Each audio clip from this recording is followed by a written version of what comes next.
Ikaw ba'y nalulungkot, nababalisa, natatakot, nag-aalala? Baka depression na yan.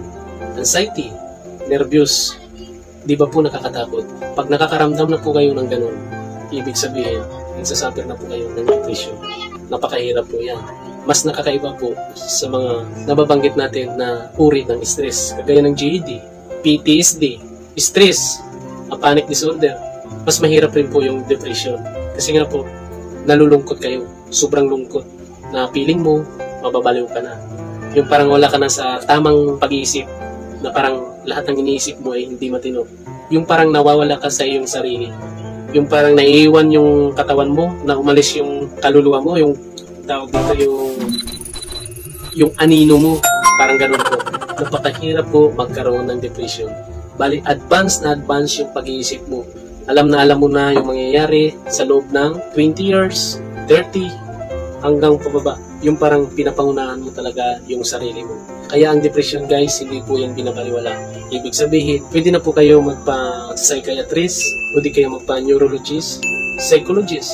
Makakatulong po sila sa inyo. Dahil mahabang gamutan po talaga yan. Hindi po basta-basta binabaliwala yan. Kasi nga po, ang lungkot kasi minsan, kahit anong tapang mo, hindi po natin kayang labanan. Hindi po natin siya kayang ilihis, i-divert na yan. Kaya, ang ma-advise po natin dyan, pwede po kayong magpa-psychiatrist para maresitahan po kayo ng mga gamot na pang-antidepressant.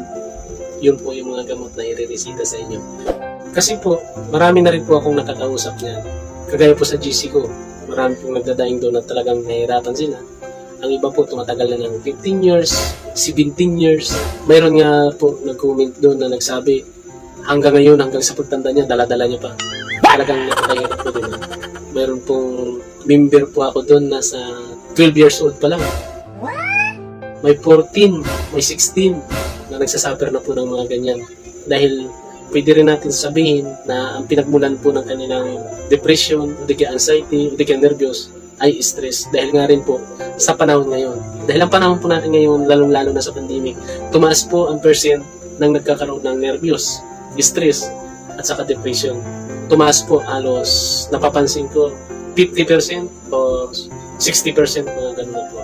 Kaya wag po nating baliwalain. Ang ma-advise ko po sa inyo, pwede po kayo magpa-psychiatrist, neurologist, at psychologist po, para matulungan po kayo. Kasi pag nagpa-check up po kayo sa medicine doctor, halimbawa, tataas lang po yung BP nyo kasi sa sobrang nga pong takot, sobrang pag-iisip, talagang tataas po yung BP nyo. Yan po ang tinatawag na hypertension. Halimbawa, mag-BP po kayo ng 150/100, hypertension po yan. Pero pag sa medicine doctor po kayo, re-resetahan na po kayo niyan ng losartan, mag-maintenance kayo. Kasi magtataka ka, napakabata mo pa, re-resetahan ka ng ganun, mag-maintenance ka para sa high blood. Bibigyan ka ng 5 mg losartan, yan po ang dosage na ibibigay sa inyo. Kasi isipin mo, napakabata mo pa, high blood ka na.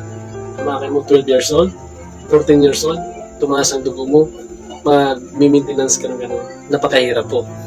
Kaya lang naman po kasi tumaas yung dugo nyo dahil nga po sa sobrang takot kayo, kinakabahan kayo, kaya tumaas po.